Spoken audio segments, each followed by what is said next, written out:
So this topic about free will and human free will, and why is that if we are given free will, but God knows we are going to sin, and why did He allow it?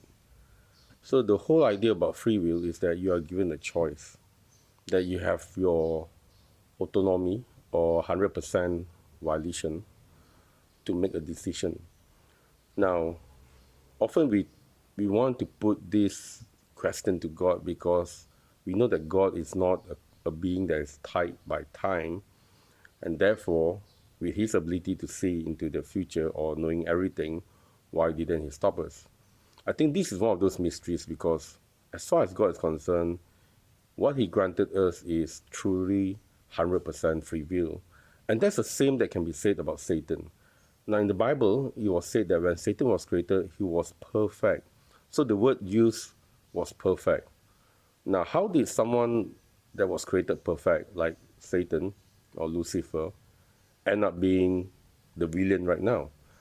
That's the same reason, because Satan was given free will, just like all the other beings in heaven. They were all given free will, so they serve the Lord freely, and they can choose to violate or to rebel against God if they want. And this will not change in the future, right? So meaning that in heaven, you are given the same right as you have right now in terms of your free will. You always have the right to choose. And that's exactly what God wanted, that we choose to serve Him willingly, that we understand and embrace His character and the love that He has for us, and not force upon us. So when Satan sinned against God, it's because he wanted to be like God, right? He wanted to be like God and to exceed and to sit at God's place. So he became proud, and that resulted in his fall. And these are decisions made by Satan and Satan alone, because the Bible says that he keeps saying to himself, he keeps saying this in his heart, that I will ascend my throne, I will do this, I will do that. Notice the word I was used all the time in these references when Satan was thinking in his heart, because to Satan he was very focused on himself. And that, I believe, is where the situation is when it comes to sin.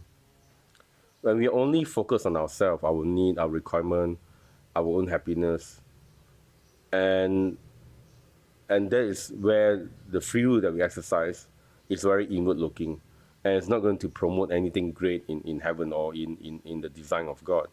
But God is always talking about things whereby we use this free will, but we use it to consider others, right? Love your neighbor as you love yourself, right? Love the Lord your God with your heart or your mind or your soul. Love your neighbor as you love yourself. Do unto others how you want others to do unto you. So it's not a kind of lifestyle. I would say heaven is not a kind of lifestyle whereby you're only thinking about yourself. In heaven, everyone is love, right? And the love that you have and the capacity that you have for each other in heaven, for everyone else, is always growing, and will be the same being given to everyone, because you're able to reach a situation whereby you see others as how God sees. And imagine there was in this perfect situation, right, that Satan managed to sin. So when we go to heaven, I would say, yeah, you remove all the temptation, remove all this suffering that you see, but there will still be a tendency to sin. There will still be an option or will whereby you can choose to sin. And that is not, that is actually to demonstrate that God actually do give us perfect free will.